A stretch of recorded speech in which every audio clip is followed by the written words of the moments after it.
Na véspera do casamento, ela foi até a casa do noivo cheia de expectativa.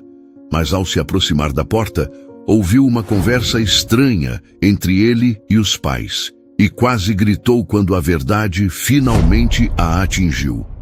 O brilho acetinado do vestido de noiva parecia sugar toda a luz do ateliê, transformando o pequeno espaço em um santuário onde apenas Carolina e seu reflexo existiam.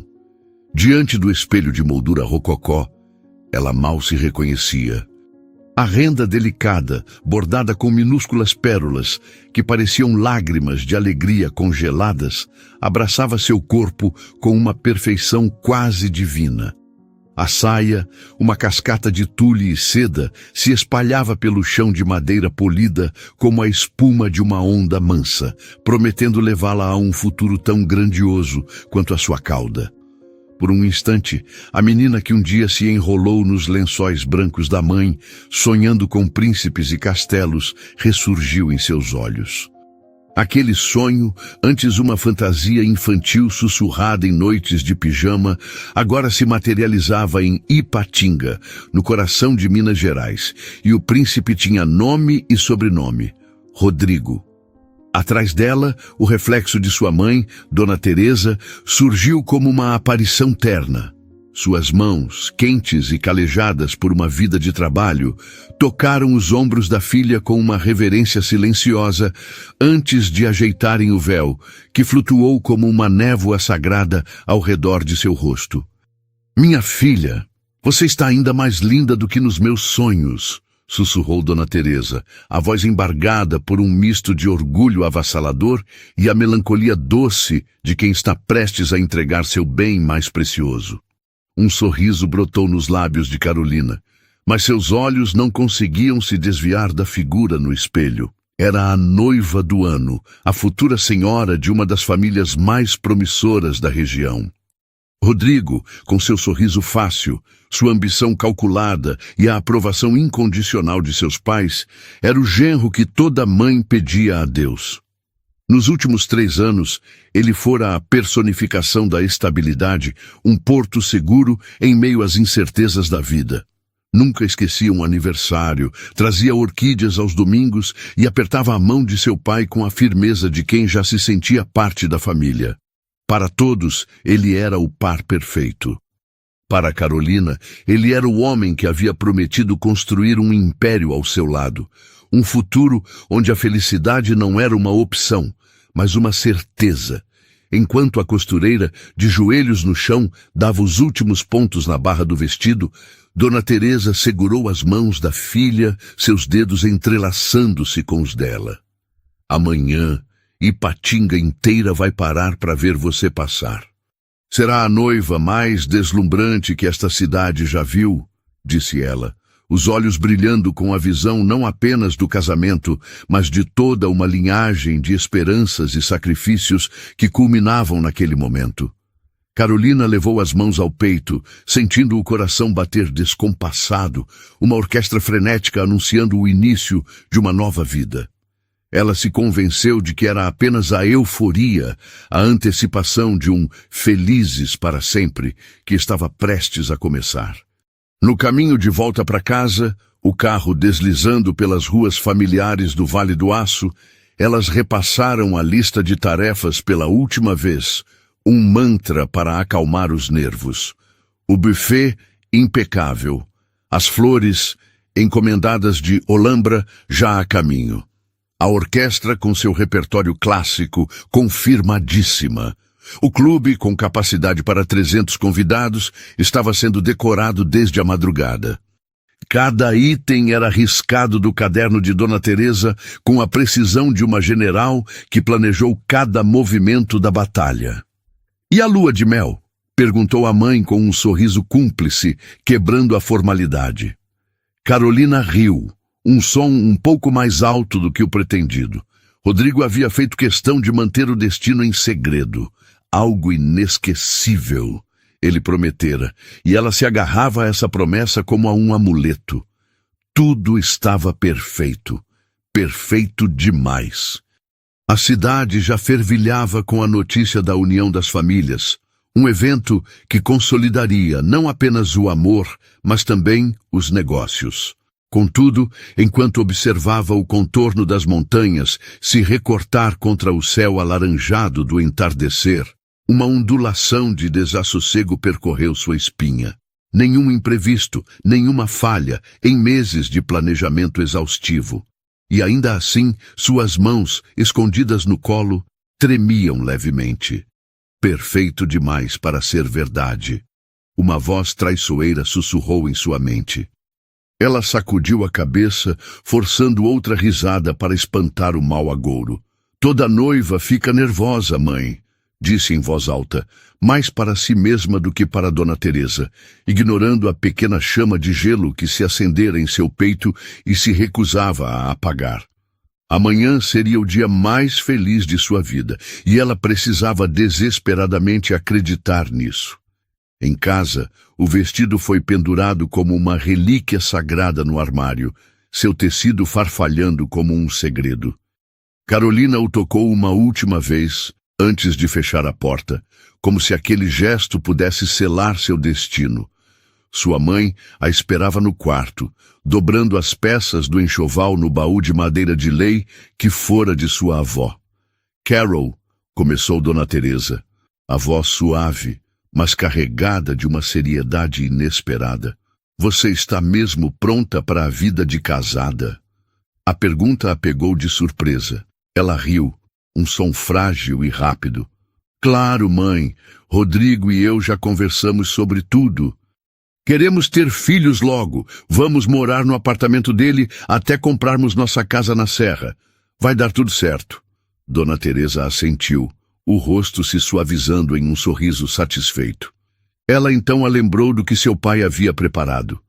O apartamento no bairro Nobre, já com a escritura no nome dela. O carro importado com um laço vermelho esperando na garagem. A conta poupança recheada para garantir um começo de vida sem apertos. Era o tipo de dote que alimentava as conversas em todos os cafés e salões de beleza da cidade. E Carolina sabia que sua mãe mencionava aquilo com um orgulho que mal cabia no peito. Mas ouvir tudo aquilo em voz alta, listado como os termos de um contrato, fez algo se contorcer dentro dela. Mãe, eu não me importo com nada disso, disse, sentando-se na beirada da cama, o colchão afundando sob seu peso. O que importa é que eu e o Rodrigo nos amamos. As palavras saíram com facilidade. Um roteiro ensaiado e aperfeiçoado ao longo de meses. No entanto, assim que o som de sua própria voz se dissipou no ar, uma sombra de dúvida se instalou. Ela se lembrou das pequenas fissuras na fachada perfeita de seu relacionamento. Às vezes, em que ele demorava horas para retornar suas ligações, alegando reuniões intermináveis. A maneira furtiva como guardava o celular no bolso sempre que ela entrava no quarto. As noites tardias, com amigos de negócios, sempre com a mesma desculpa vaga. E, acima de tudo, a forma como ele dizia, eu te amo. Ou melhor, como ele nunca dizia primeiro. Era sempre uma resposta, uma devolução, nunca uma oferta espontânea. Em vez disso, ele sorria, a chamava de minha princesa e mudava de assunto, como se apelidos carinhosos pudessem preencher o vazio deixado pelas palavras que realmente importavam. Ela balançou a cabeça, repreendendo-se por criar problemas onde não existiam. Afinal, ele a pedira em casamento. Ele estava organizando aquela festa monumental. Ele estaria ao seu lado no altar amanhã, diante de Deus e de toda a sociedade de Ipatinga. Mesmo assim, a inquietação em seu peito se recusava a ceder. Talvez fosse normal. Talvez toda noiva, na véspera de entregar sua vida a outra pessoa, sentisse esse tremor nas mãos, essa insônia povoada de pensamentos sombrios, essa dor fria no estômago. Talvez tudo isso fosse apenas parte do ritual. O telefone tocou, estridente, rasgando o silêncio tenso do quarto. O som a fez pular. O nome de Rodrigo brilhava na tela, um farol em meio à sua tempestade interna. Ela atendeu no primeiro toque, a mão tremendo. Oi, amor. A voz dele soou do outro lado da linha, quente e melodiosa, o bálsamo que ela precisava desesperadamente ouvir. E então, minha princesa, ansiosa para amanhã? Carolina fechou os olhos, agarrando-se àquela calma, aquela segurança que ele projetava com tanta maestria. O vestido é maravilhoso, mal posso esperar para que você me veja nele. Uma pausa curta, e então ele disse as palavras que ela ansiava. E eu mal posso esperar para fazer de você minha esposa, para sempre, Carol. Teremos o para sempre. Ela sorriu no escuro, o coração se aquietando por um instante. A promessa do para sempre, dita com aquela convicção inabalável, era o suficiente para silenciar os demônios. Pelo menos por enquanto. Mas a calmaria foi passageira. Depois de desligar, uma energia inquieta tomou conta de seu corpo. A voz de Rodrigo, em vez de tranquilizá-la, havia acendido nela uma necessidade visceral de vê-lo, de sentir o calor de seu abraço, de confirmar com os próprios olhos que a segurança em sua voz era real. Vou só dar um pulo no apartamento do Rodrigo. Preciso entregar uma coisa que ele esqueceu, mentiu para a mãe, que já se preparava para dormir. Não demoro! Dona Teresa franziu a testa, mas assentiu. Não volte tarde, filha. Você precisa descansar. Carolina pegou as chaves do carro, o coração agora batendo não de medo, mas de uma antecipação febril. Precisava daquele último contato, daquela última prova de que seus medos eram infundados, de que a felicidade prometida era sólida como a rocha das montanhas que cercavam a cidade. O ar da noite em Ipatinga era ameno, carregado com o cheiro de terra molhada e do jasmim que florescia no jardim da vizinha. As ruas estavam silenciosas, banhadas pela luz amarelada dos postes. Enquanto dirigia, sua mente trabalhava em alta velocidade, revisitando cada detalhe dos últimos 3 anos. Lembrou-se do primeiro encontro, arranjado por amigos em comum. Rodrigo chegara com um sorriso que parecia iluminar o bar inteiro. Ele falava de seus planos, de sua ambição de expandir os negócios da família, de construir algo grandioso. Carolina, acostumada com os rapazes da cidade cujas ambições raramente iam além do próximo fim de semana, ficou fascinada. Ele era diferente. Ele tinha um plano, um mapa para o futuro e a convidou para fazer parte dele. Ela se apaixonou não pelo homem que ele era, mas pelo homem que ele prometia se tornar, e pela mulher que ela se tornaria ao seu lado. As dúvidas, no entanto, sempre estiveram lá, como ervas daninhas crescendo nas frestas de seu jardim encantado. Ela se lembrava de uma tarde, cerca de 1 ano atrás. Estavam em um café, e o celular dele não parava de vibrar sobre a mesa. Ele o virava com a tela para baixo, o rosto se fechando em uma máscara de irritação. Quem é? Ela perguntou casualmente. Ninguém importante. Coisa do trabalho. Ele respondeu ríspido antes de se levantar para atender do lado de fora. Ela observou pela vidraça, viu seus gestos tensos, a forma como ele passava a mão pelo cabelo, um sinal claro de frustração. Quando voltou, o bom humor havia evaporado. Ele deu uma desculpa qualquer e encerrou o encontro. Naquela noite, ela chorou sem saber exatamente por quê. Sentiu-se como uma intrusa na vida dele, uma espectadora de um espetáculo cujo roteiro ela não conhecia. Houve outras ocasiões. Aniversários de amigos em que ele desaparecia por longos períodos, voltando com o hálito de uísque e os olhos brilhando de uma euforia que não era para ela. As viagens de negócios de última hora para cidades próximas, das quais ele voltava exausto e estranhamente distante. Carolina tentava confrontá-lo, mas ele era um mestre na arte da evasiva.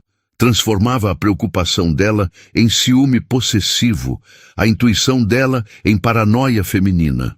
Você precisa confiar em mim, Carol. Uma parceria como a nossa se baseia em confiança, ele dizia. E a culpa recaía sobre ela por duvidar do homem perfeito. E ela, desesperada para manter a paz, para proteger a imagem idílica de seu relacionamento, recuava.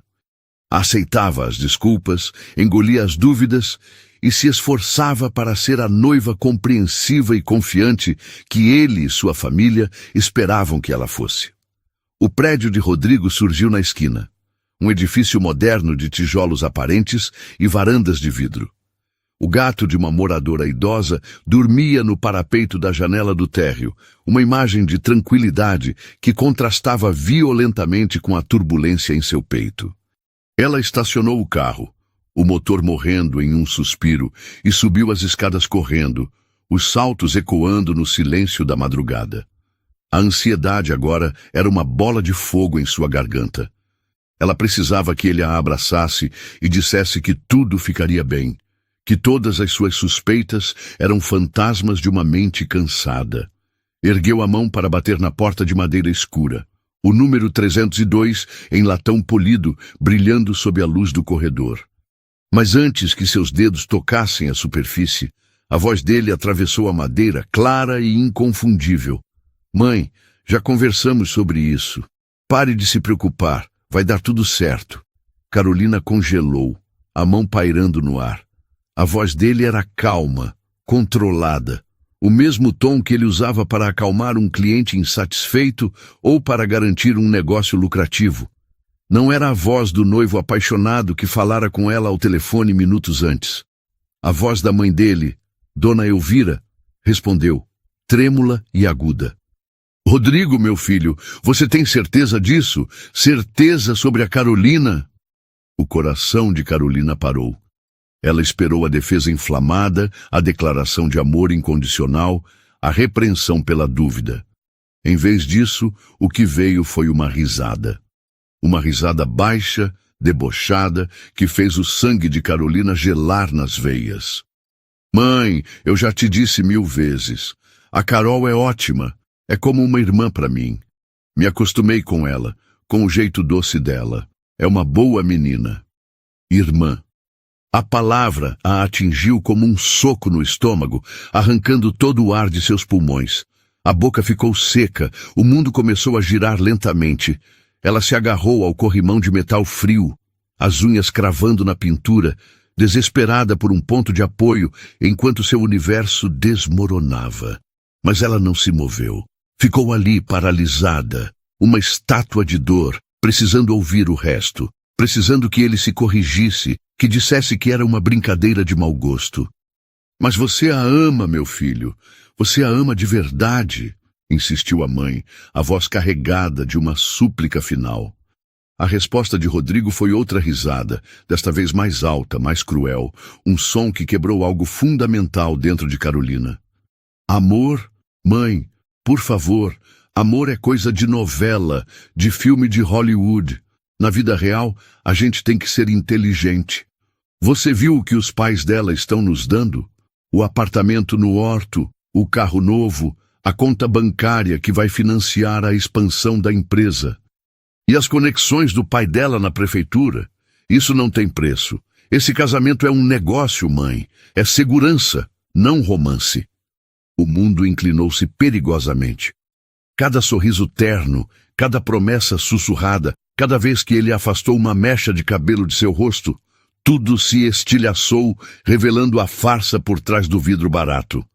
A voz do pai dele, seu Afonso, juntou-se à conversa, grave e aprovadora. Sua mãe se preocupa à toa. A moça é educada, de boa família, respeitável. Vai ser uma excelente esposa e mãe para os seus filhos. Você está fazendo a escolha certa, Rodrigo.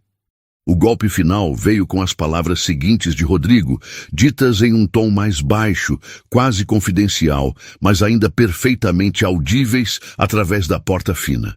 E além do mais, a Samantha voltou para a cidade. Lembra dela? A Samantha Borges. Com ela, eu posso ter a paixão, a aventura. Com a Carolina, eu tenho a estabilidade, o melhor dos dois mundos.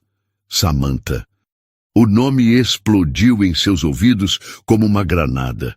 uma memória vaga surgiu. Uma garota mais velha, de cabelos escuros e um sorriso selvagem que namorara Rodrigo na faculdade antes de se mudar para São Paulo. Ela estava de volta e, em um piscar de olhos, havia ocupado o espaço que Carolina ingenuamente acreditava ser seu. A voz de Rodrigo se tornou ainda mais íntima, um sussurro venenoso que selou seu destino. Inclusive, vou encontrá-la amanhã de manhã, antes da cerimônia. Só para acertar as coisas entre a gente, deixar tudo em pratos limpos para o nosso futuro, foi o suficiente. Seu corpo se moveu por instinto, uma reação primária de fuga. Os saltos, antes silenciosos, agora martelavam o chão enquanto ela descia as escadas, o som ecoando sua desintegração. A visão estava turva, embaçada por lágrimas que ela não se permitia derramar. A respiração vinha em arfadas curtas e dolorosas. 3 anos. 3 anos construindo um castelo de areia, acreditando piamente que era uma fortaleza de pedra. Irmã, negócio, Samantha. As palavras ricocheteavam dentro de seu crânio, uma cacofonia de traição. Quando ela finalmente alcançou o ar frio da noite, a verdade já havia criado raízes profundas em sua alma. Rodrigo não a amava, nunca amou. Cada momento que compartilharam não passou de uma performance calculada, e seu conto de fadas acabara de ter seu fim trágico, não no altar, mas no capacho da porta dele. Ela não se lembra de como atravessou a cidade de volta para casa. A memória era um borrão de faróis que se aproximavam, semáforos que mudavam de cor e o contorno escuro das ruas de Ipatinga que de repente pareciam estranhas, hostis. 1 minuto antes, ela estava do lado de fora do apartamento de Rodrigo, o coração em 1000 pedaços. No minuto seguinte, estava parada na porta de seu próprio quarto, o corpo tremendo de um frio que vinha de dentro. A luz suave que se derramava pela fresta do armário, onde o vestido de noiva pendia como um fantasma, era uma zombaria cruel do que o amanhã deveria ter sido. Sua mãe, ao vê-la passar pelo corredor, perguntou com a voz sonolenta e cheia de carinho: "Já voltou, filha? Está tudo bem?" Carolina forçou um sorriso que pareceu rasgar os músculos de seu rosto. "Tudo ótimo, mãe. Só estou exausta", murmurou, a voz um fiapo. Ela passou por Dona Teresa antes que a mãe pudesse ver o tremor em suas mãos ou a devastação em seus olhos. A casa estava mergulhada no silêncio da madrugada, mas dentro dela o caos reinava absoluto. Deitou-se na cama, ainda com a roupa do corpo, e ficou encarando o teto que parecia ondular na penumbra. Cada momento dos últimos 3 anos desfilou diante de seus olhos, mas agora sob uma nova luz, brutal e impiedosa. A pressa de Rodrigo em apresentá-la aos pais, que ela interpretara como prova de amor, agora se revelava como uma estratégia de negócios. As perguntas casuais sobre as finanças de seu pai, a curiosidade disfarçada sobre a escritura do apartamento, a conta poupança, o carro, tudo se encaixava em um quebra-cabeça medonho. A aversão dele em dizer "eu te amo" primeiro, deixando que ela o alimentasse com as palavras, para depois ecoá-las de volta com um sorriso que, em retrospecto, era perfeitamente ensaiado. Como ela pôde ser tão cega? Como pôde confundir um plano de negócios com uma história de amor? Ela havia construído um palácio sobre a areia movediça da conveniência, convencendo a si mesma de que suas fundações eram de rocha sólida. Por horas, ela permaneceu imóvel, presa entre 2 escolhas, ambas insuportáveis. A primeira opção era o silêncio. Levantar-se pela manhã, vestir o vestido branco, caminhar até o altar e casar-se com ele. Preservaria a honra de sua família, o orgulho de seus pais. Os convidados sorririam, as fotos seriam emolduradas e penduradas nas paredes, e a sociedade de Ipatinga aplaudiria a união perfeita. mas ela saberia. Acordaria todas as manhãs ao lado de um homem que a via como um item em uma planilha, que sussurrava palavras de paixão para outra mulher, enquanto a chamava de irmã. Viveria uma mentira. Seu coração um mausoléu silencioso dentro de um casamento de fachada. A alternativa era, à sua maneira, ainda mais aterrorizante. Ir embora. Desistir de tudo. Partir o coração de seus pais, jogar no lixo meses de planejamento e milhares de reais, e arrastar o nome da família na lama do escândalo. O sorriso orgulhoso de sua mãe no ateliê, o planejamento meticuloso de seu pai, tudo desmoronaria por sua causa. Ela seria a pária, a noiva ingrata que fugiu e envergonhou a todos. Perto da meia-noite, ela se arrastou até o espelho. A mulher que a encarava de volta era um espectro. O rosto pálido, os olhos inchados e vermelhos, os lábios trêmulos. Parecia menos uma noiva e mais uma sobrevivente de um naufrágio. E, no entanto, por trás da ruína, algo tremeluziu. Uma faísca teimosa, uma brasa de dignidade que se recusava a ser apagada. Uma voz interior que ela mal reconhecia como sua, sussurrou que ela valia mais do que um acordo fechado às escuras. Ela valia mais do que a estabilidade comprada com a sua alma. Às 4 da manhã, a agonia da inércia se tornou insuportável. Ela não podia mais ficar deitada, esperando que o sol nascesse para selar sua sentença. Abriu a porta do armário e tocou o vestido de noiva uma última vez, uma despedida silenciosa a todos os sonhos que ele representava. Então, virou-se. Puxou uma pequena mala de viagem de debaixo da cama e começou a fazer as malas, os movimentos mecânicos, quase robóticos. Colocou dentro apenas o essencial, os fragmentos de uma vida que estava prestes a abandonar. O passaporte, todo o dinheiro que havia economizado, o envelope com os dólares que guardara para a lua de mel secreta. As mãos tremiam tanto que mal conseguia segurar a caneta enquanto escrevia o bilhete. As palavras saíram borradas pelas lágrimas que finalmente começaram a cair. Mãe, pai, me perdoem. Não posso explicar tudo agora, mas não posso me casar. Não posso. Eu amo vocês mais do que tudo, Carolina. Dobrou o papel e o colocou sobre o travesseiro, um pequeno retângulo branco que carregava o peso de uma bomba. Ao amanhecer, quando os primeiros raios de sol pintaram o céu de um cinza azulado, ela parou na porta de seu quarto de infância. O coração estava se partindo em 1000 pedaços, mas por baixo da devastação, uma força frágil e desconhecida começava a surgir. Ela não podia se casar com Rodrigo Whitfield. Ela não iria.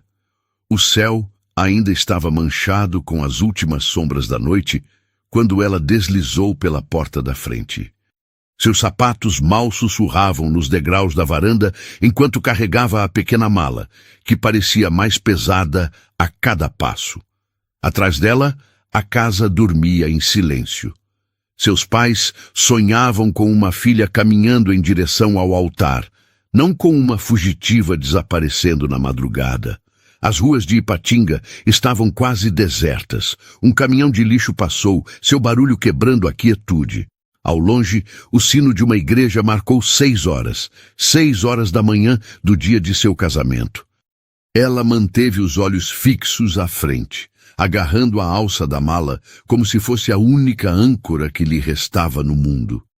O plano se formou em sua mente com a clareza desesperada dos que não têm outra escolha. O aeroporto de Confins. Era longe, mas era o único caminho para um lugar onde ninguém a conhecesse, onde o nome de sua família não significasse nada. Ela caminhou até um ponto de táxi na avenida principal, o coração martelando contra as costelas. Um carro amarelo parou. "Aeroporto de Confins, por favor", disse ela, a voz surpreendentemente firme. O motorista, um homem mais velho, com o rosto marcado pelo sono, a olhou pelo retrovisor, uma sobrancelha arqueada. Uma moça bonita, bem vestida, com uma mala pequena indo para o aeroporto internacional antes do sol nascer.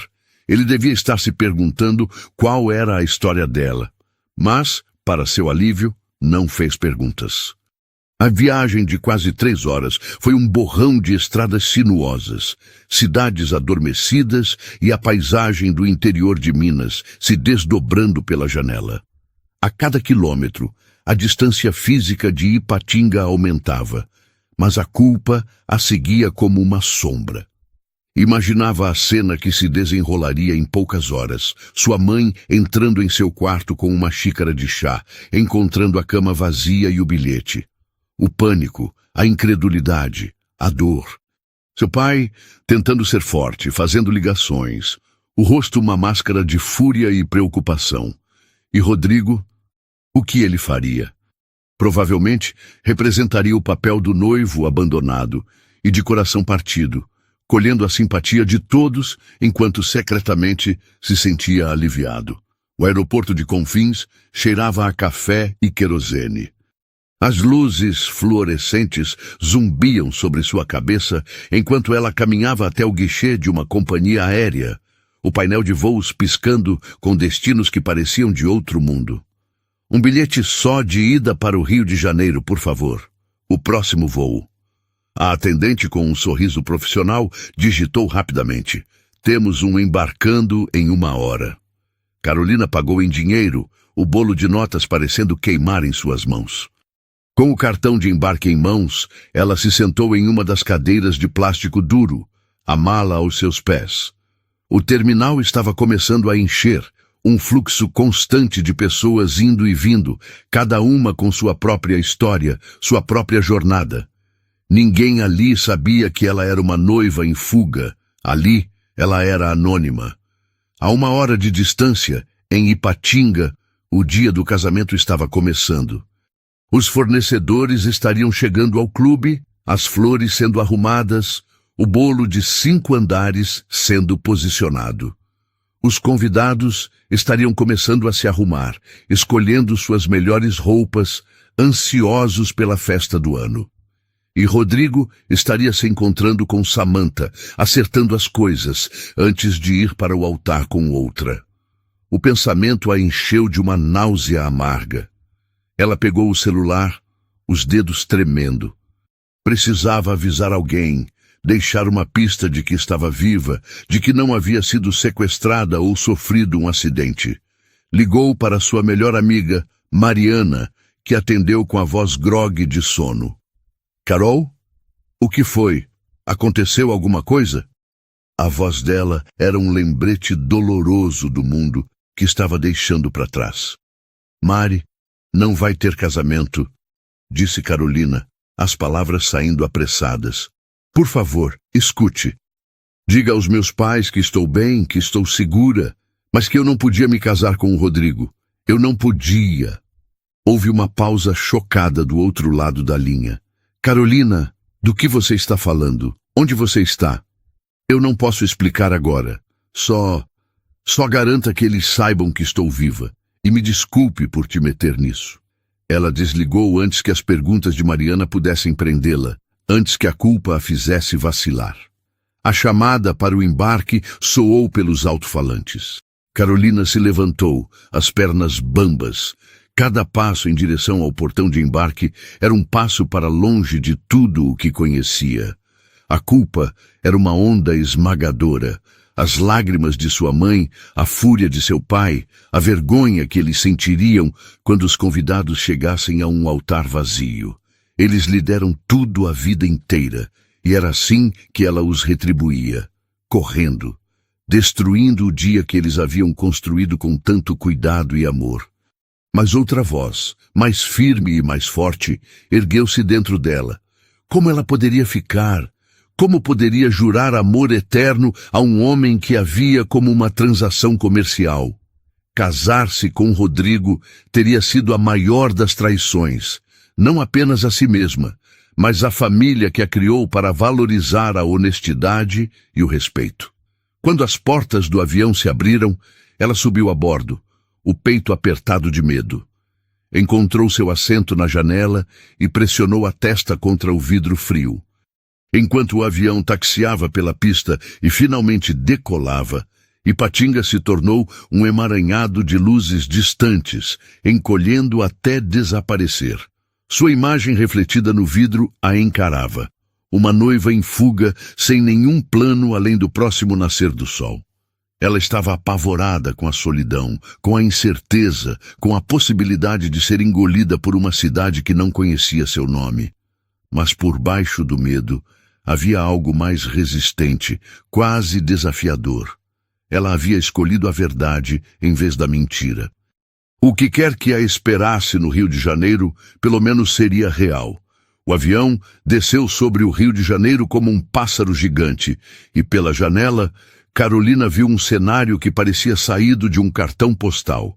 A cidade se espalhava entre montanhas de um verde luxuriante e o azul profundo do oceano, uma metrópole pulsante e viva. O Cristo Redentor, de braços abertos no topo do Corcovado, parecia dar-lhe as boas-vindas, uma promessa silenciosa de acolhimento.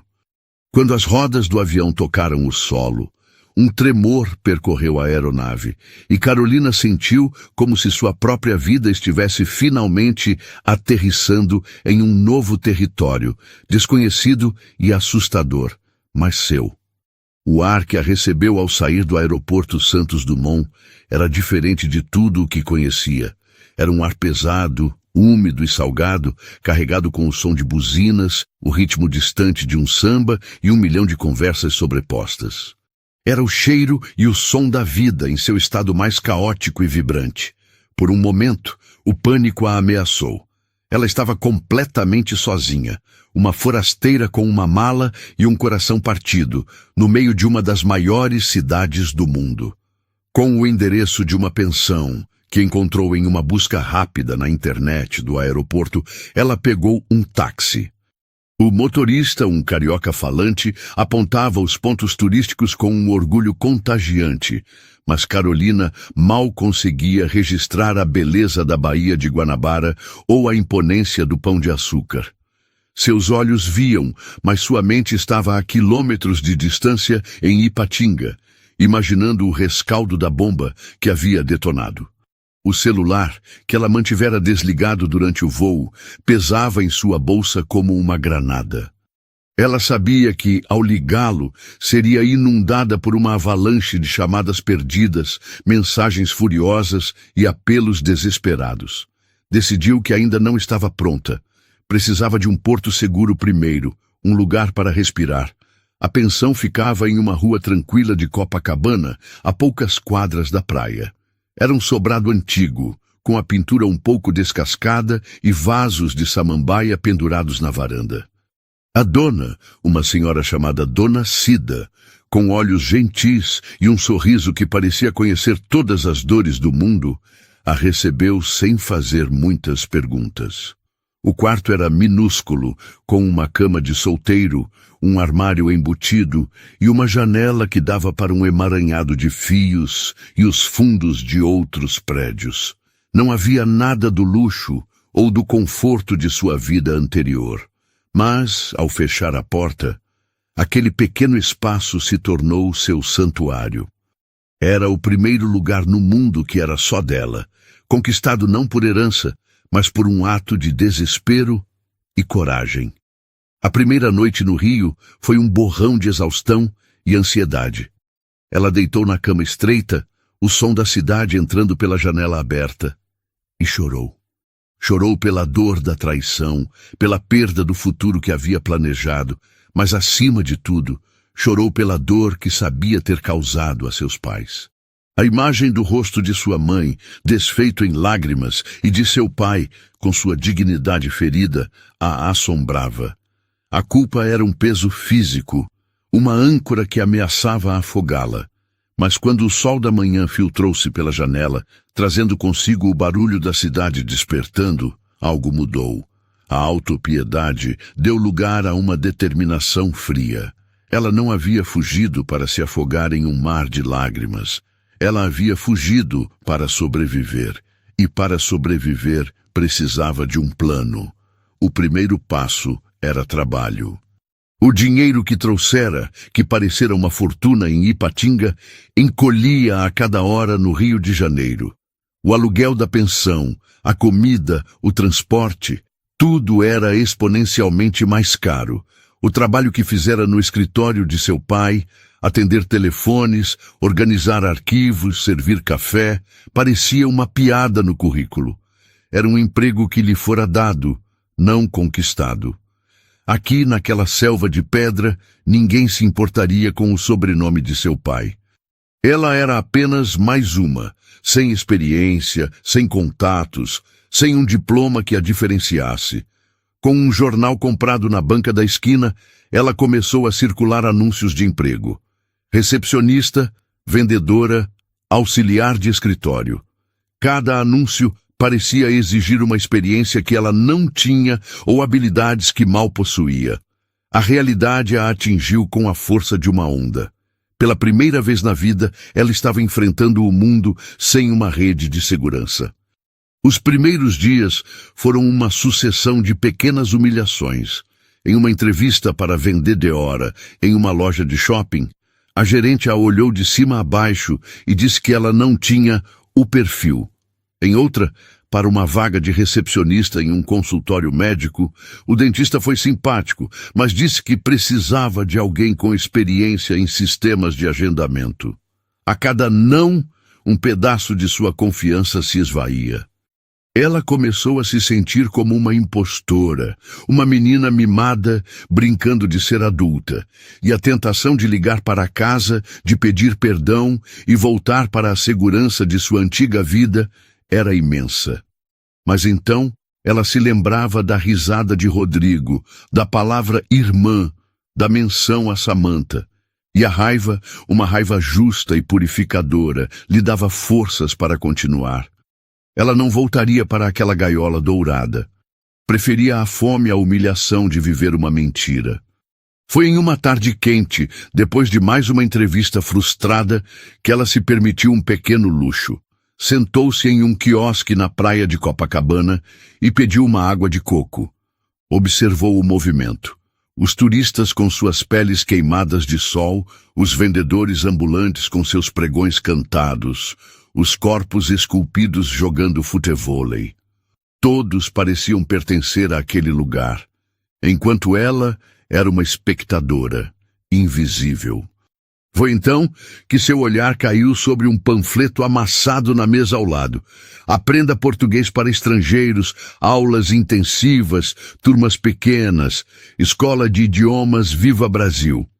Uma ideia começou a se formar. Ela sempre tivera facilidade com o inglês que aprendera na escola. Talvez ali houvesse uma chance. No dia seguinte, ela foi até o endereço da escola, um prédio comercial a poucas ruas de sua pensão.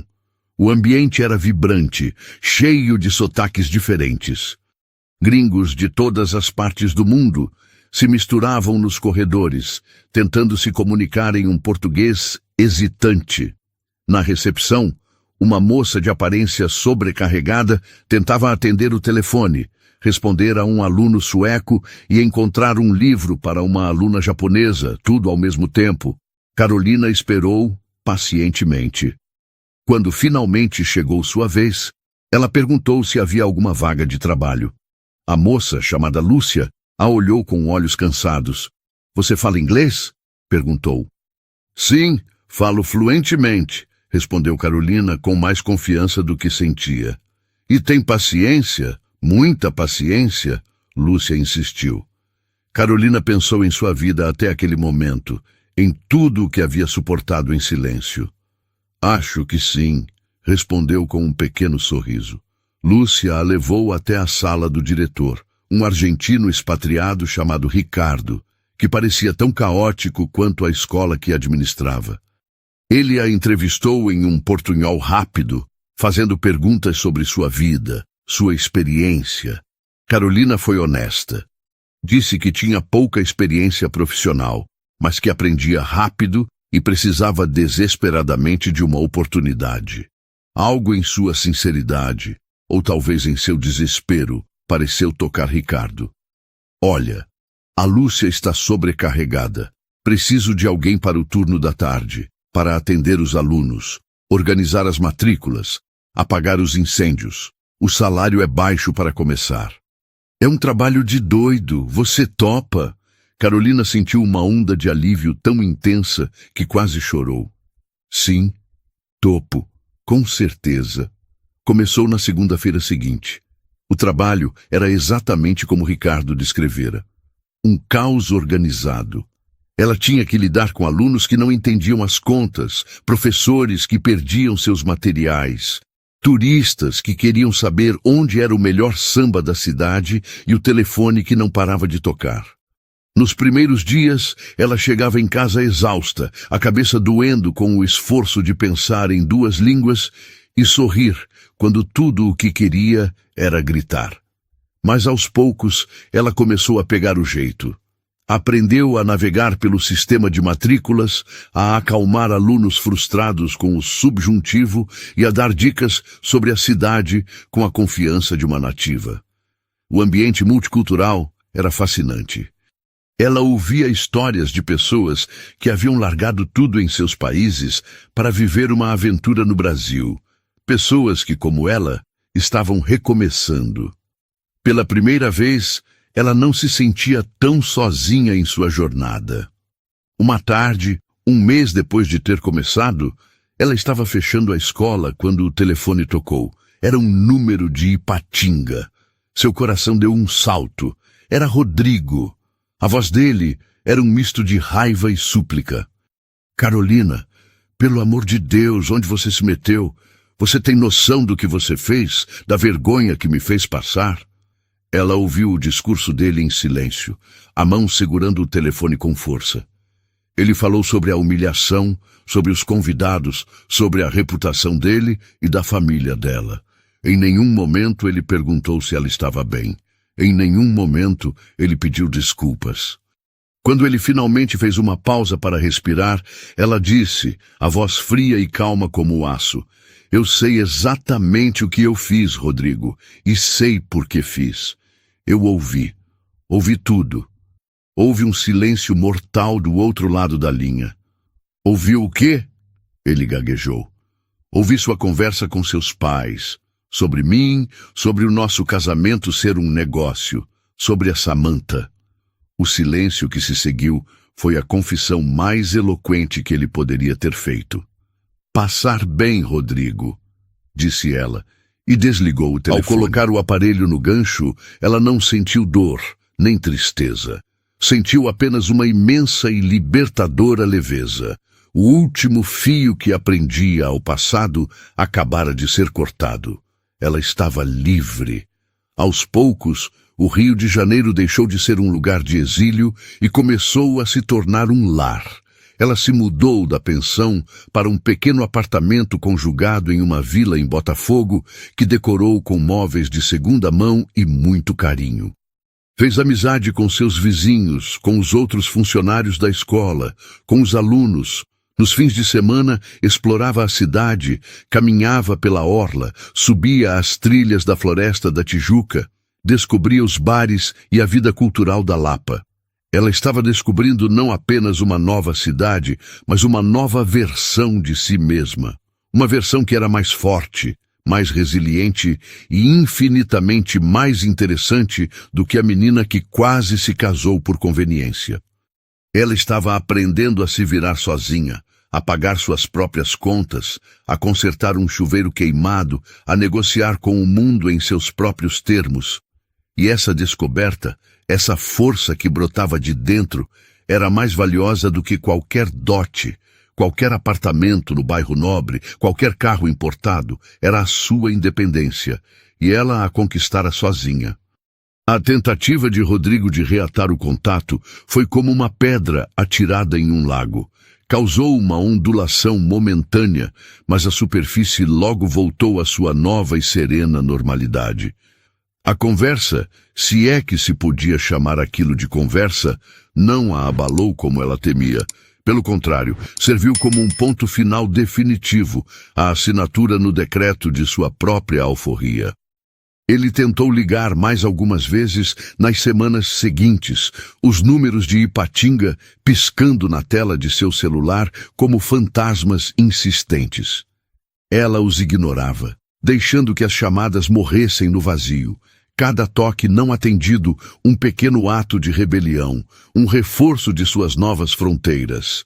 A Carolina que atenderia, que ouviria, que talvez até chorasse, não existia mais. Ela havia sido deixada para trás, junto com um vestido de noiva em um armário e um futuro de mentiras. No microcosmo vibrante da escola de idiomas, a vida pulsava em um ritmo que não dava espaço para assombrações. O trabalho, antes visto apenas como um meio de sobrevivência, tornou-se uma fonte inesperada de alegria e conexão. Carolina descobriu que tinha um talento natural para lidar com pessoas, uma empatia que transcendia as barreiras linguísticas. Ela se tornou a confidente dos alunos, a pacificadora dos professores e o braço direito de Ricardo. Foi nesse ambiente que sua amizade com Marcelo floresceu, de forma tão natural e despretensiosa quanto o musgo que cresce nas árvores da Tijuca. Marcelo era um dos professores mais queridos da escola, um carioca da gema com a alma de poeta e um sorriso que parecia carregar o calor do sol do arpoador.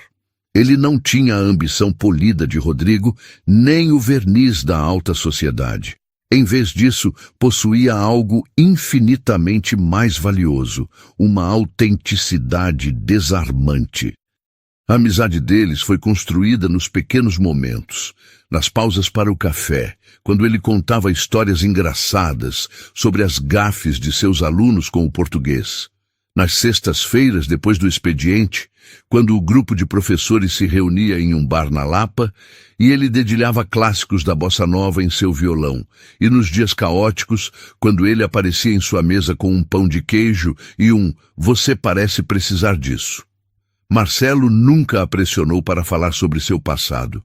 Ele parecia entender, com uma sensibilidade rara, que havia feridas ali que ainda estavam cicatrizando.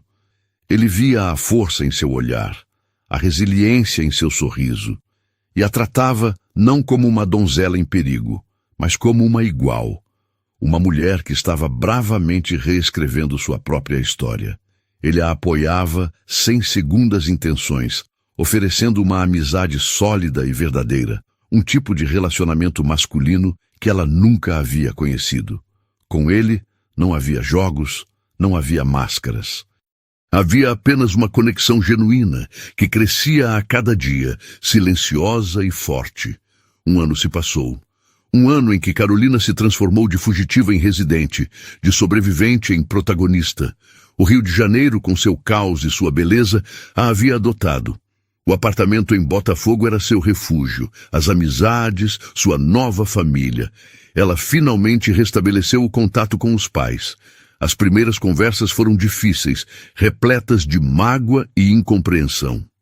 Mas com o tempo e com a ajuda de Mariana, que agiu como uma ponte diplomática, a raiva deu lugar à preocupação, e a preocupação a uma aceitação relutante. Eles não entendiam completamente por que ela havia feito o que fez, mas viam, pela firmeza em sua voz e pelas histórias de sua nova vida, que a filha frágil que eles conheciam havia se tornado uma mulher forte e independente. A saudade, finalmente, falou mais alto que o orgulho ferido.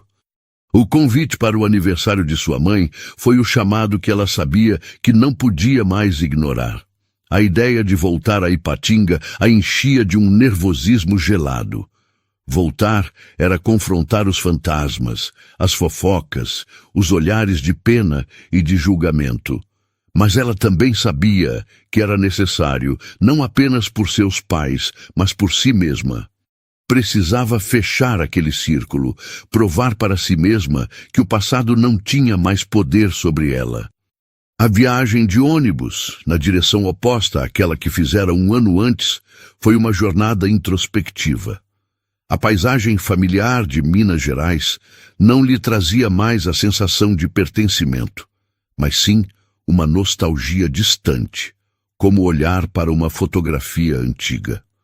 Quando desceu na rodoviária de Ipatinga, seus pais estavam lá. Dona Teresa chorou ao vê-la, um choro de alívio e saudade, e a abraçou com uma força que parecia querer fundi-la de volta ao seu corpo. Seu pai, sempre mais contido, a segurou pelos ombros, os olhos úmidos, e a abraçou por um longo tempo, um abraço que dizia tudo o que as palavras não conseguiam. Eles a haviam perdoado. As cicatrizes ainda estavam lá, na forma como os vizinhos desviavam o olhar, ou como o assunto do não casamento era cuidadosamente evitado. Mas o amor, à base de tudo, permanecia intacto. A festa de aniversário foi um evento íntimo, apenas para a família e amigos mais próximos. Carolina se preparou para os olhares curiosos, para os sussurros nos cantos, e eles vieram. Mas, para sua surpresa, não a atingiram. Ela conversou com tios e primos, contou sobre seu trabalho no Rio, sobre a vida em uma cidade grande. Havia uma nova confiança em sua postura, uma segurança em sua voz que calava os julgamentos. Ela não era mais a coitadinha, a noiva abandonada. Era a Carolina que se mudou para o Rio, que trabalhava com estrangeiros, que vivia sozinha e era feliz. E nos olhos de alguns parentes, ela viu algo novo, um brilho de admiração, talvez até de respeito. O encontro que ela tanto temia aconteceu no dia seguinte, da forma mais banal possível. Ela estava em uma padaria no centro da cidade, comprando pão de queijo para o café da tarde quando o viu. Rodrigo estava na fila do caixa, de mãos dadas com uma mulher de cabelos escuros e sorriso confiante. Samantha, um anel de ouro com um diamante vistoso, brilhava no dedo dela. Eles pareciam um casal de comercial de margarina. Bonitos, bem-sucedidos, perfeitamente encaixados na paisagem da elite de Ipatinga. Ele a viu primeiro. Por um instante, o pânico lampejou em seus olhos, a incerteza de como agir. Mas então, ele recompôs a fachada, oferecendo um sorriso polido, quase corporativo. "Carolina", disse ele, a voz um pouco mais baixa que o normal. O olhar de Samantha se aguçou, protetor, avaliador. Carolina sentiu o mundo parar por um segundo. O ar Mas a ficou onda mais de dor, denso. de raiva, de humilhação que ela esperava não veio. Em seu lugar havia uma calma surpreendente, uma clareza cristalina. Ela acenou com a cabeça, um sorriso genuíno e tranquilo surgindo em seus lábios. Rodrigo, Samantha. Sua própria voz a surpreendeu pela firmeza. Houve uma pausa constrangedora, o tipo de silêncio que grita. Foi ele quem o quebrou, apresentando Samantha formalmente como sua esposa. A mulher estendeu a mão, um gesto calculado, e Carolina a apertou, a mão firme, o contato visual direto. "Parabéns pelo casamento", disse Carolina. "Eu, de verdade, desejo que vocês sejam muito felizes." E a maior surpresa de todas foi que ela estava sendo sincera.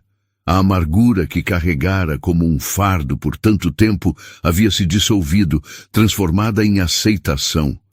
O que aconteceu entre eles era uma história encerrada, um capítulo de um livro que ela não precisava mais reler. Ao sair da padaria e caminhar sob o sol forte de Minas, ela se sentiu mais leve do que em anos. Vê-lo não despertou fúria nem saudade. Apenas confirmou o que ela já sabia no fundo de sua alma. Ela havia se libertado. Aquele encontro não foi um confronto, mas um epílogo. O ponto final que ela precisava para virar a página de vez. Naquela noite, sentada na cozinha de seus pais, o cheiro familiar do bolo de fubá de sua mãe no ar, ela refletiu sobre a mulher que se tornara. Não era mais a garota ingênua que media seu valor pela atenção de um homem ou pela aprovação da sociedade. Era alguém que havia se reconstruído a partir dos escombros, que havia escolhido a verdade em vez do conforto, a integridade em vez da ilusão. De volta ao Rio, a vida com Marcelo se desenrolava em um ritmo suave e constante. Ele nunca a apressou, nunca exigiu promessas que ela não estava pronta para fazer. Eles compartilhavam jantares depois do trabalho, longas conversas sobre o passado e o futuro e silêncios confortáveis que diziam mais do que 1000 palavras. A honestidade dele era seu maior presente e construiu entre eles uma fundação mais sólida do que qualquer dote ou status social. O amor, quando finalmente se manifestou, não foi uma explosão, mas o nascer do sol, gradual, quente e inevitável. No trem que a levava de volta para casa após a visita, Carolina olhou pela janela os campos de Minas se afastando e soube que finalmente havia encontrado a paz. Ipatinga era parte de sua história, mas não a definia mais. O futuro era uma página em branco, e pela primeira vez ela confiava plenamente na mão que segurava a caneta. Ela não era mais a noiva que fugiu. Era Carolina, uma mulher que escolheu a verdade, reconstruiu a própria vida e, no processo, encontrou um amor sem máscaras, tão real e vibrante quanto a cidade que agora chamava de lar. E assim, termina a jornada de Carolina, uma história sobre encontrar a própria força nos lugares mais inesperados. Se você gostou de acompanhar essa transformação, mostre seu apoio deixando o seu like e se inscrevendo no canal para não perder nossas próximas histórias. E agora, conta pra gente nos comentários, de 0 a 10, que nota você dá para essa história?